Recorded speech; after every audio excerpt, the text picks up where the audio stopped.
Bismillahirrahmanirrahim. Assalamualaikum warahmatullahi wabarakatuh. Alhamdulillahi rabbil alamin. Wabihi nasta'in. Wa ala umurid dunya waddin. Wassalatu wassalam ala sayyidina Muhammadin wa ala alihi wa sahbihi ajma'in. Amma ba'd. Adik-adik sekalian, insyaallah sekarang kita akan memulai pelajaran Fiqh Syafi'i lil Mubtadi'in. Sekarang kita akan mempelajari tentang azan dan iqamat insyaallah. Sekarang kita mulai dari definisi azan. Apa itu azan? Azan secara lughah atau bahasa adalah panggilan untuk sholat, yaitu pemberitahuan tentang sesuatu, itu menurut lughah.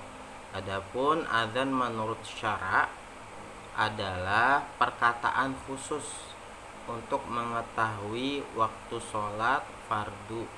Itu azan secara syara. Sekarang bagaimana hukum azan itu? Azan hukumnya sunnah kifayah atau sesuatu komunitas, yaitu apabila sebagian orang telah melakukannya maka yang lain menjadi gugur kesunahannya. Ingat ya, sunnah kifayah bukan fardu kifayah. Ketika satu orang sudah melakukan azan maka sunnahnya itu sudah gugur dalam suatu daerah tersebut.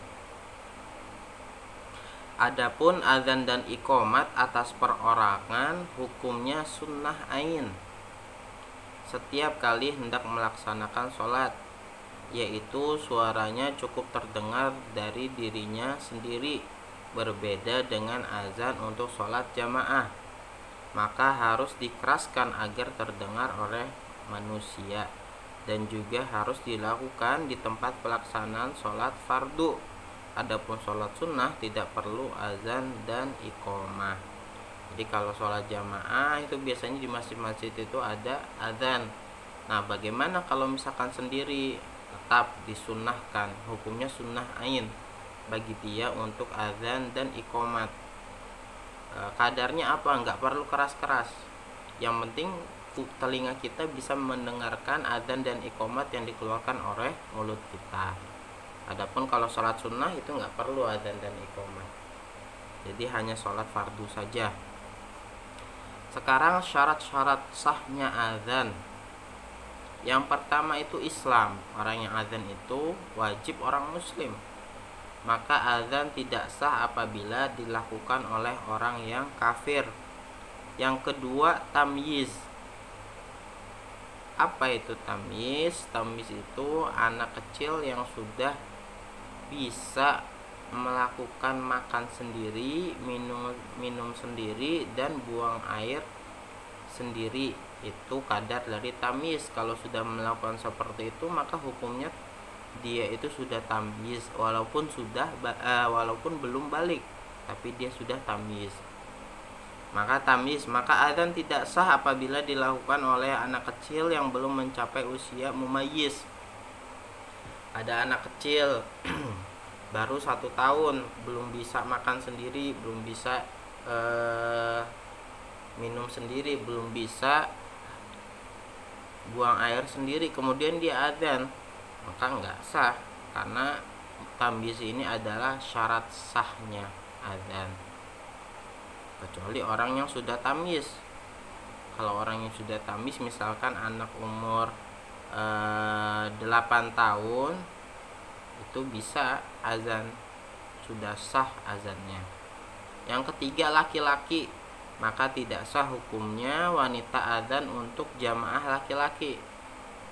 Begitu pula wanita tidak sah menjadi imam bagi laki-laki. Gak boleh perempuan jadi imam laki-laki. Sama saja apakah wanita tersebut memiliki hubungan mahram dengan laki-laki ataupun tidak, tetap tidak boleh. Karena dalam posisi juga laki-laki itu ada di depan dan perempuan itu ada di belakang. Makanya perempuan tidak boleh menjadi imam dari laki-laki. Yang keempat, berakal. maka azan tidak sah dilakukan oleh orang yang gila. Orang gila azannya nggak sah. Yang kelima, mengeraskan suara. Dikarenakan tujuan dari azan adalah pemberitahuan tentang awal waktu sholat, maka harus dilakukan dengan mengangkat suara, dikeraskan. Kalau untuk azan di masjid, ada di azan di masjid, keraskan suaranya. Hal tersebut berlaku untuk sholat jamaah. Adapun untuk sholat sendirian, maka azan tidak perlu dikeraskan, namun cukup terdengar oleh dirinya sendiri. Yang keenam, masuk waktu sholat. Jadi azan itu harus masuk waktu sholat, nggak boleh belum waktu sholat sudah masuk dia azan terlebih dahulu, itu tidak diperbolehkan. Karena azan ini adalah pengingat awal waktu sholat, maka tidak boleh memandang azan kecuali telah masuk waktunya, waktu sholat tersebut. Yang ketujuh, mengetahui waktu-waktu sholat. Orang yang mau azan itu mengetahui waktu-waktu sholat. Pada zaman dahulu mungkin susah karena melihatnya dengan apa? Dengan matahari. Tapi zaman sekarang ada jam dinding, ada jam. Jadi lebih mudah untuk zaman sekarang. Yaitu hendaknya seorang muadzin mengetahui waktu sholat serta tanda-tandanya, baik itu dengan usahanya sendiri atau dari kabar orang yang terpercaya. Maksudnya apa? Dia itu boleh tahu sendiri atau dia tanya kepada orang yang terpercaya kalau orang tersebut itu waktu sholat, maka itu diperbolehkan. Yang penting dia itu tahu masuknya waktu sholat. Yang kedelapan, tartib, yaitu hendaknya kalimat azan itu dilantunkan dengan urut sesuai tuntunannya, karena jika tidak akan terkesan main-main dan menghilangkan tujuan utama dari azan, yaitu pemberitahuan.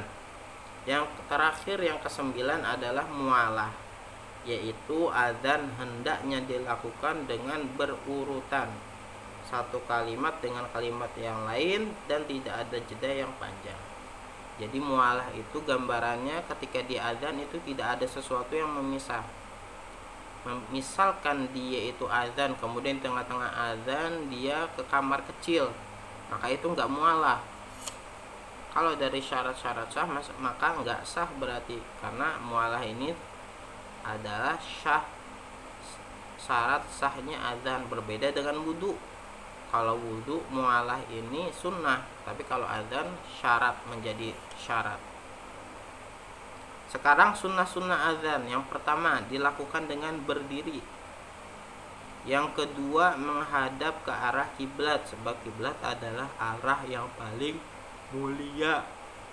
Yang ketiga adalah suci dari hadas kecil maupun hadas besar, itu sunnah. Dan kalau misalkan dia junub, maka hukumnya menjadi makruh. Yang keempat, mencapai usia balik, meskipun azan sah dilakukan oleh anak usia mumayyiz. Tadi syarat sahnya azan itu adalah dia itu minimal tamyiz atau mumayyiz, bisa makan sendiri, bisa kencing sendiri, dan bisa minum sendiri, bisa buang air sendiri, buang kotoran sendiri. Tetapi disunnahkan adalah orang yang baligh, bukan yang mumayyiz.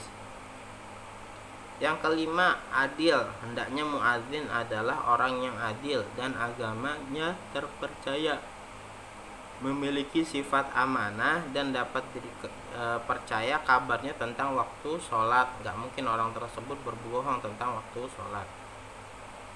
Yang keenam, memiliki suara yang lantang dan bagus, itu disunahkan, yang suaranya bagus-bagus untuk berazan. Yang ketujuh, memiliki indera penglihatan untuk mengetahui waktu-waktu sholat, karena pada zaman dahulu waktu sholat itu diketahui dengan apa? Melihat keadaan matahari, melihat keadaan langit, itu diketahui waktu-waktu sholat. Yang kedelapan, menolehkan ke arah kanan pada kalimat hayya 'alas sholah, itu dinolehkan ke kanan, dan ke kiri ketika kata-kata hayya 'alal falah, itu disunahkan. Yang kesembilan tartil, yaitu melantunkan azan dengan santai, sebab tujuan azan adalah memanggil orang-orang yang belum datang. Kalau azan jangan cepet-cepet, berbeda dengan iqomah.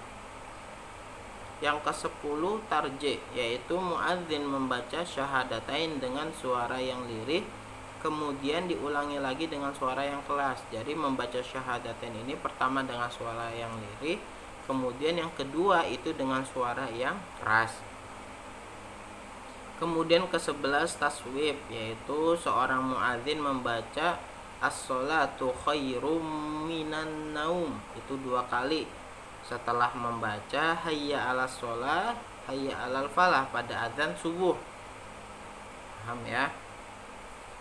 Yang ke-12 mengambil 2 muadzin pada waktu subuh, yaitu subuh azan pada malam hari sebelum subuh, 1 orang lagi azan untuk sholat subuh.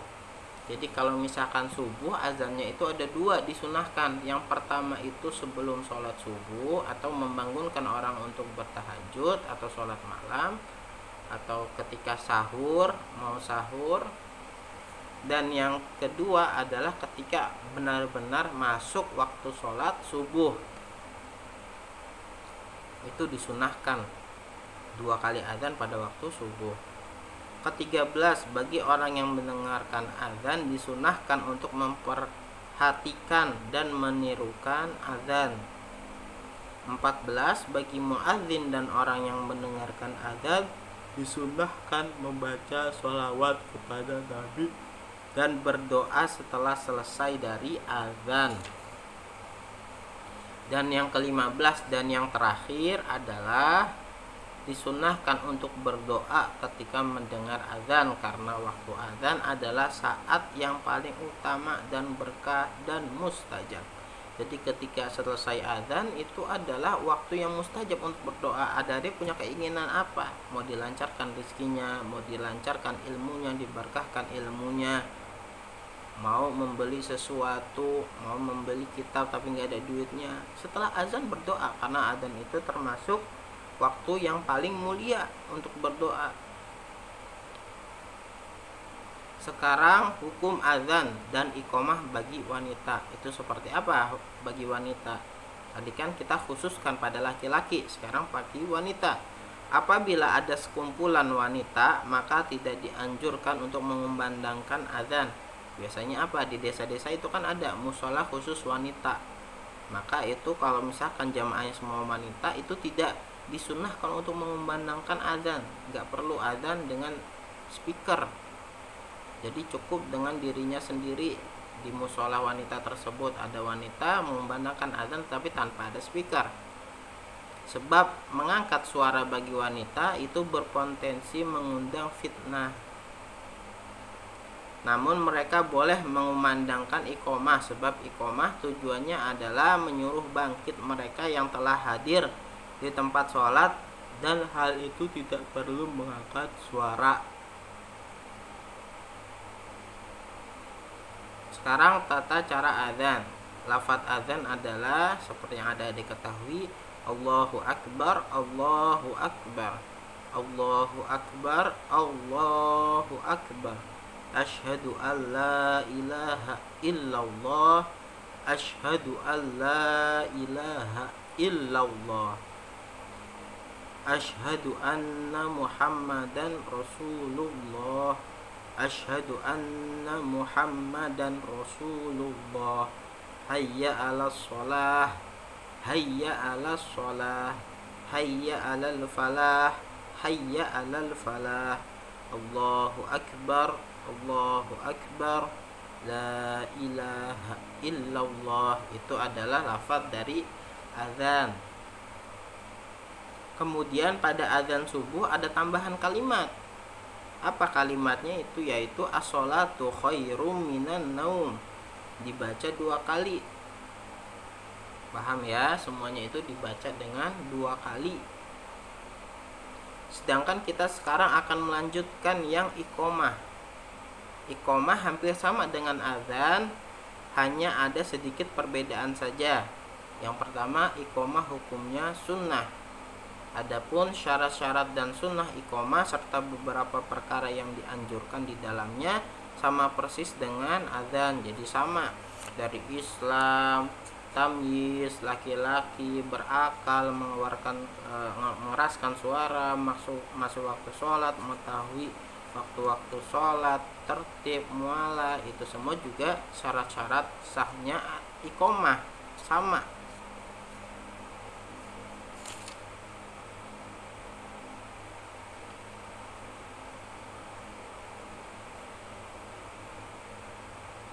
Perbedaan iqomah dengan adzan. Sekarang perbedaannya itu apa antara iqomah dan adzan? Yang pertama, kalimat adzan dibaca 2 kali, sedangkan iqomah hanya dibaca sekali. Yang kedua, adzan dibaca dengan santai dan pelan, sedangkan iqomah dibaca dengan cepat. Itu perbedaannya. Yang ketiga, apabila seseorang hendak mengerjakan beberapa sholat qodho, cukup baginya 1 kali adzan di awal, tetapi disunahkan iqomah setiap sholat. Andaikan misalkan adik-adik berpergian jauh, kemudian tidak ada air, nah seperti ini, atau adik-adik misalkan ketiduran dari subuh, zuhur itu terlewat, bangun-bangun sudah asar, maka gimana cara adzan dan iqomahnya? Maka adik-adik kan wajib mengqodho subuh dan zuhur, maka adik-adik adzan sekali itu cukup. Tapi ketika iqomah itu iqomahnya 2 kali. Pertama iqomah untuk sholat subuh, qodho subuh. Kedua mau sholat qodho zuhur juga melakukan iqomah. Jadi azan 1 kali, iqomah 2 kali. Begitu juga seterusnya. Dan iqomah setelah kalimat hayya ala sholah itu ada tambahan qad qomatis sholah, qad qomatis sholah. Itu perbedaannya. Adapun sunnah-sunnah dalam iqomah itu ada tambahan. Jadi sunnah-sunnah yang ada di iqomah itu seperti sunnah-sunnah yang ada di adzan, tapi ada beberapa tambahan. Yang pertama, bagi muadzin disunahkan agar duduk beberapa saat antara adzan dan iqomah untuk menunggu hadirnya jamaah sholat. Jadi ketika kita adzan di masjid, maka kita duduk terlebih dahulu. Jangan langsung ketika setelah adzan itu langsung mengumandangkan qomat. Enggak, tapi duduk dulu menunggu jamaah itu masuk baru kita qomat. Jadi enggak langsung setelah adzan langsung qomat. Yang kedua, hendaknya muadzin mengambil tempat iqomah yang berbeda dengan tempat adzan. Misalkan iqomah itu tadi di samping mimbar. Adzan itu di samping mimbar, maka iqomah itu di belakang imam. Cari tempat yang berbeda. Yang ketiga, hendaknya yang melakukan iqomah adalah orang yang mengumandangkan adzan. Ketika ada adzan di masjid, maka ada juga disunahkan untuk iqomah di masjid, karena ada yang pertama untuk melakukan adzan. Yang keempat, dianjurkan bagi orang yang mendengarkan iqomah untuk membaca aqomahallahu wa adamaha madamatis samawatu wal ardu.